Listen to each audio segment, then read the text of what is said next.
Welcome to the ninth annual Annapolis Film Festival. Today we have an extraordinarily exciting film as part of two films in our environmental showcase.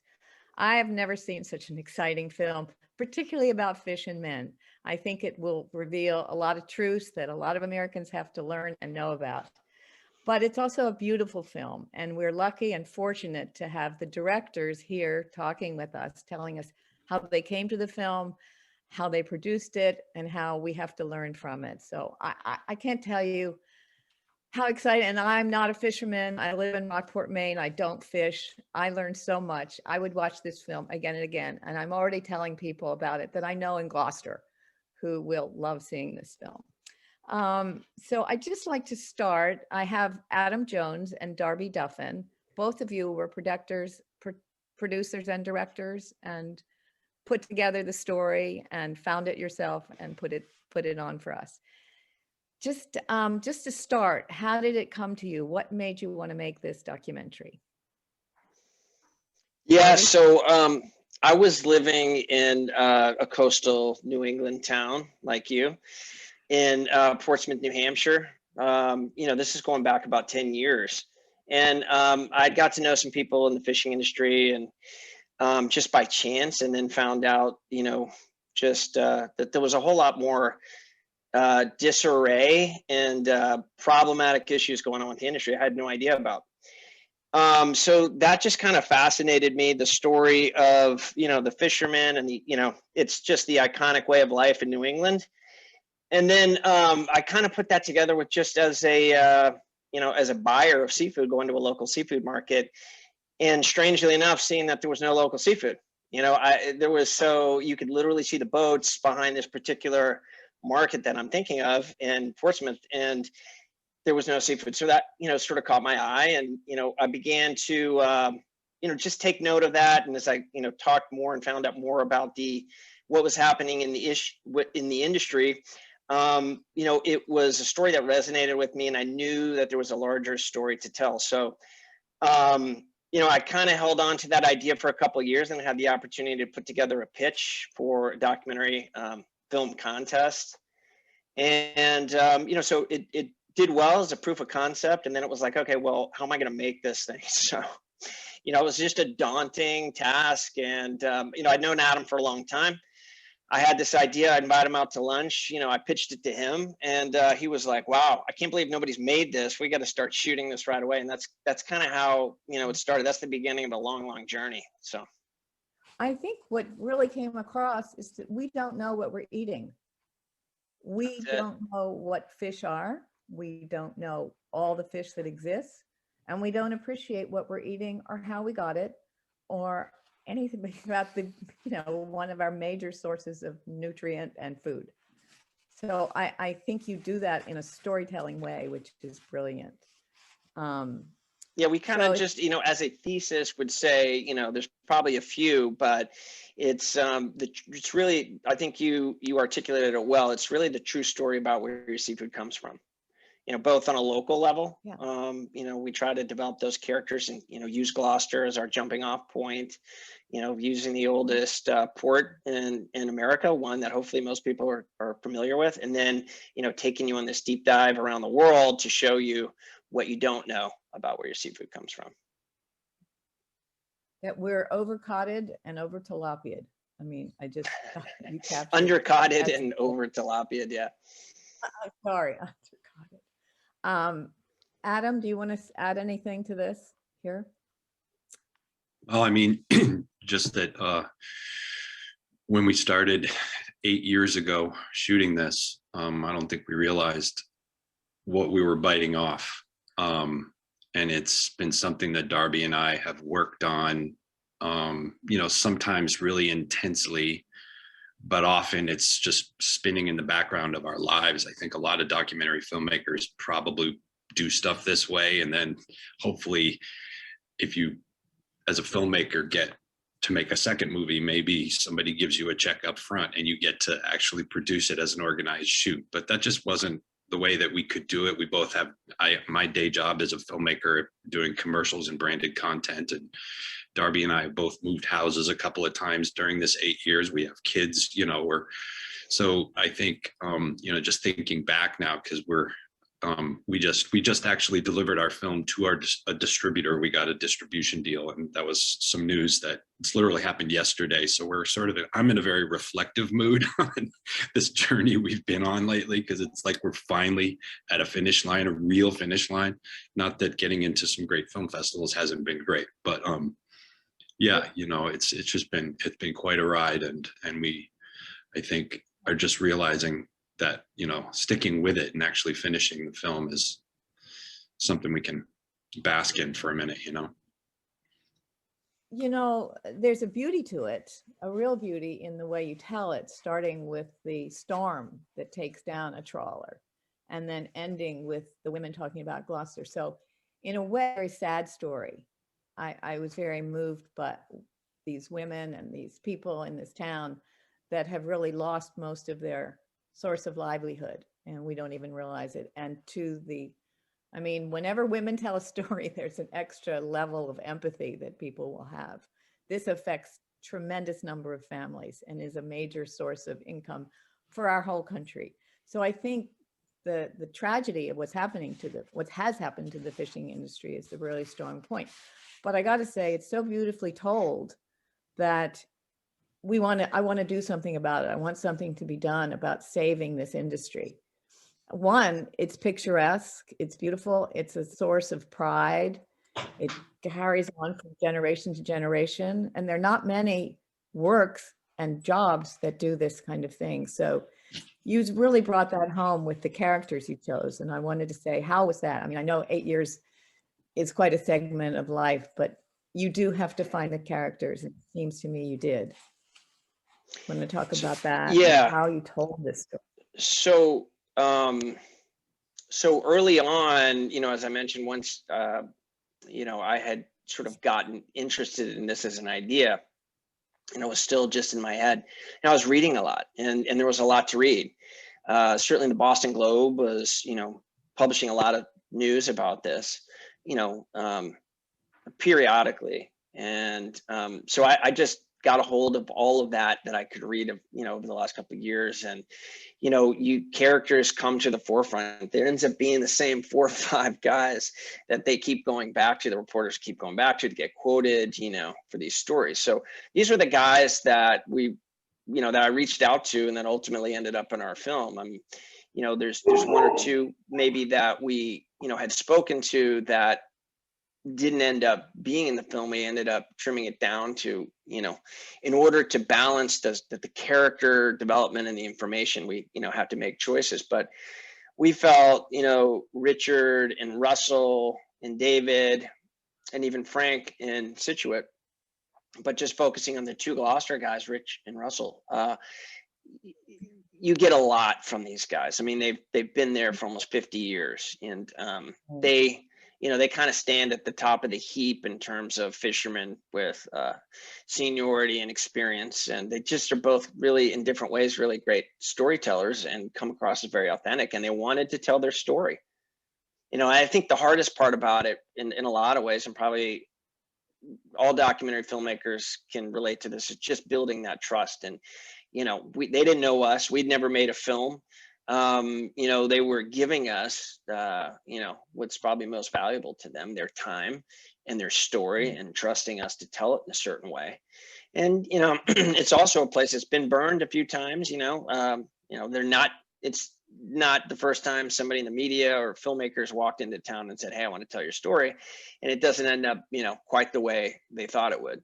So I think Adam and I are proud about, the way the film turns out. And I'm very confident the people in Gloucester that, shared their story and trusted it to us to tell it will, feel the same.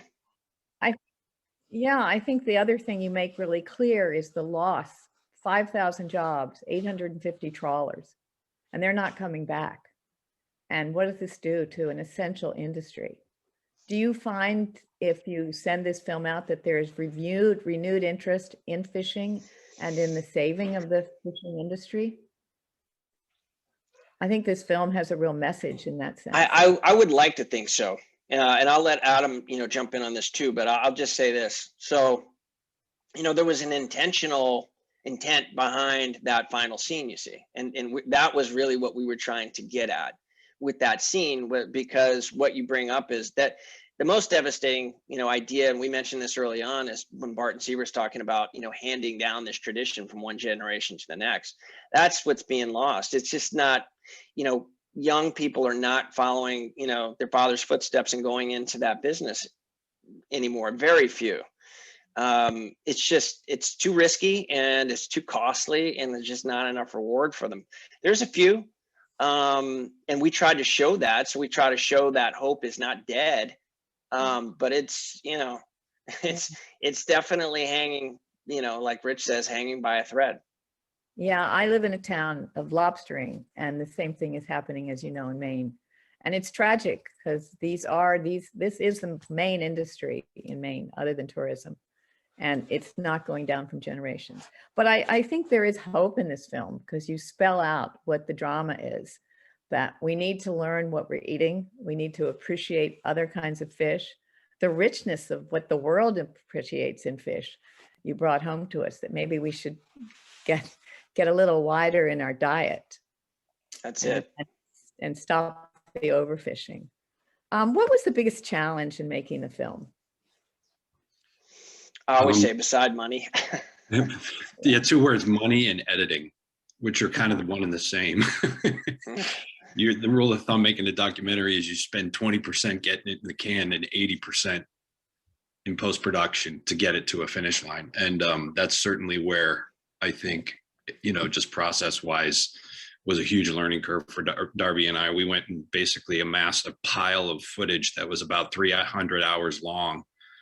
And then we started editing. We didn't have a plan for it. We really didn't have a budget for it. We didn't even have an editor selected. And we went through 7 editors over the course of 3 years, which is, again, this is not a how-to until we finally found Heidi Zimmerman, who, kind of has come on. And, you mentioned the women, we've taken a little bit of flack here and there about the title of the film, but safe to say we couldn't have made it without Heidi and our composer Katie Jarzabowski. And as you see the film, there's a lot of women representing some pretty strong issues in the film. There's the dogs. Sorry. Yeah, well, he agrees with you, I think. I think in the title, to be fair, we know you mean men, but you really encapsulate what it means to families, because it comes across as a film that affects whole families for generations. What, to both of you, what were some of the best moments? What were the highest moments when you knew you had this film and you were so glad that were there things that stood out for you, which you can tell our audience about, they can remember? Well, I'll just say one thing, and it kind of is on your last question, which is some of the challenges. We were lucky to have some great DPs work with us on certain scenes, but the vast majority of those scenes, I would say the majority. Yeah, I think we had 50 shoots, but maybe 30 of them we had to shoot on our own. And it would be a call like, hey, we got to show up tomorrow morning at the, if you want to go out, be here at 4 a.m, we're going out, and you'd have, 8 hours notice. That is a challenge, because now, nobody else is going to do that but me or something.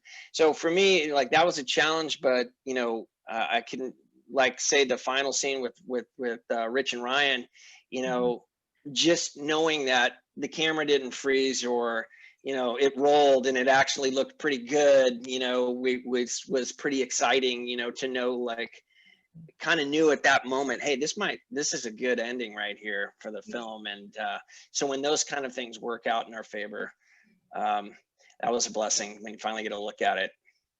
Yeah, I felt like I was watching a feature movie, and this is really the way it happens. It had a huge drama element, this whole film, and very, very close to human beings in their lives. It's about fishing. But I'll just tell you, there was some low points too. Adam and I learned was the film was not ready when we thought it might be ready. We submitted the film to some of the biggest festivals, and because that's where you're trying to get to first, but you got a window of time 6 months in advance, and at that point, we hadn't really screened it for people. So what we learned was that doing these private screenings with, you know, people in the industry, people that, and in our network that we knew, you know, of 10 people, and getting feedback on it, helping that editorial process was huge, because there was a couple low points after that first screening. When the film wasn't quite as done as we thought it was, and it ended up being what, you know, two more years of editing, Adam. And we thought it was done, and then we went back and edited for 2 full years, full time. Wow. And it's Where would you like to see it go? Where would you like it to land? I mean, right now, the pie in the sky is that that we could get it on what, you know, we could get an exclusive rights deal with one of the bigger buyers, you know. So maybe a new platform like, you know, Discovery Plus, or maybe we get lucky with something like Netflix or HBO, or but, you know, we would be pushing towards trying to create some buzz around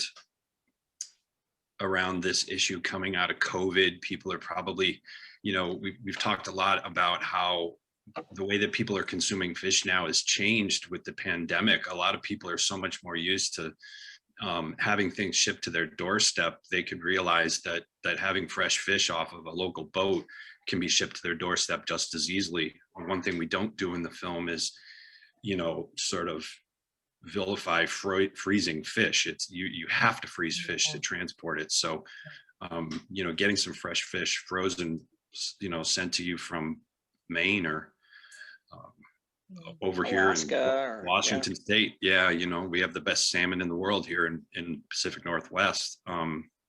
But it's very seasonal. You know, people don't realize there's like 5 species of salmon that are, you know, certain times a year you should only eat that. Otherwise, it's been frozen for a while. So yeah, I think it would be great to actually change people's behavior. You know, I think as a documentary's ultimate goal is to either change policy or behavior. And that's why I think we walk the line of sort of making the viewer be one of the, I don't want to say culprits, but like the way we consume fish is talked about a lot in the film. And you know, I call it America's lazy seafood taste, but it's like we have a lazy seafood diet here. And so maybe the film, you know, encourages people to order differently at a restaurant, or shop differently at a grocery store, or cook a fish that, you know, maybe even fillet a fish, maybe buy a whole fish and fillet it yourself, or eat a whole fish at a restaurant, because that's how all of Europe does it. You know, it's a lot of things, but or even ask questions, you know, about, and that's like the most basic thing, you know, just asking, being curious enough to say, you know, go to a restaurant, 99% of the time it is unknown where it's from, and just asking. I mean, when I've done that, you know, it's amazing. You know, the waiters typically don't know, and they say, hey, but I'll go ask and I'll find out, you know. Yeah. And they'll say local, and you'll say, where local? Yeah. I mean, my wife tried to buy a tuna poke bowl for $10, and I was like, really? I mean, just ask the question, and then you got an answer you didn't want, and just say, yeah, I'm going to go on to something else. Thank you. Go get a hamburger. Yeah. I think after people see this film, there are a lot of people that are going to go into the restaurants and say, I want to know where this is from, when you got it, and how it was fished. I think there's so much learning that's offered in this film, as well as high drama and family intensity, and what it means, that it's an extraordinary piece of work that certainly deals with the environment, which is why we've made it one of the 2 films in our environmental showcase. And I can't tell you how rich it is, and will appeal to a really general wide audience. You've tweaked people's curiosity about this animal that we just take for granted. It's just a fish, and it looks like this. We've learned a lot more from your film, and you've made it exciting, really. I was just going to say that. Go ahead. Yeah, it's nice to hear that, particularly, you know, coming from where you are. And we do believe it does have a wide potential for appeal, because we aren't, you know, just focusing on the downsides of the industry, but, you know, try to keep it positive and give the viewers something that they could do. There are a few films out there. There's one popular one I won't name, but that says quite the opposite sort of message that is in our film. People could find that out for themselves on Netflix. But you know, there's a long line of these kind of films that spell out doom and gloom, and you know, try to tell the viewers that the oceans are empty and you shouldn't eat fish. And I think this film is unique. You know, as Adam said earlier, this is the opposite message from what we're trying to convey, which is that, like Barton Seaver says, we should actually be eating more seafood. Or Dan Barber said, there's a lot of great and plentiful seafood to eat if people are willing to try. I agree. I think it curiosity going. I used to work at 60 Minutes, and Don Hewitt would say, I want my work to appeal to the firemen in Peoria, Illinois. And I think your film will appeal to anybody in the Midwest, the South, the North, in the middle. I think it has that wide of an appeal.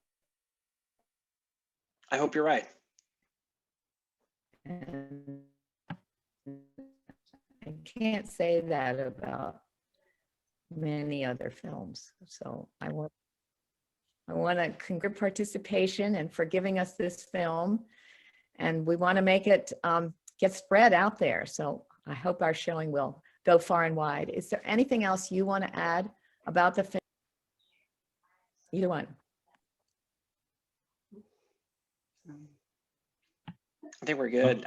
Just thank you. Thank you to the Annapolis Film Society, and thank you for the Annapolis Film Festival for having us. And yeah, we hope, you know, we look forward, hope you film. Well, I'm sure you're going to get a lot of response. Thank you so much for your help and participation and for your film. Appreciate it. Thank you, Mimi.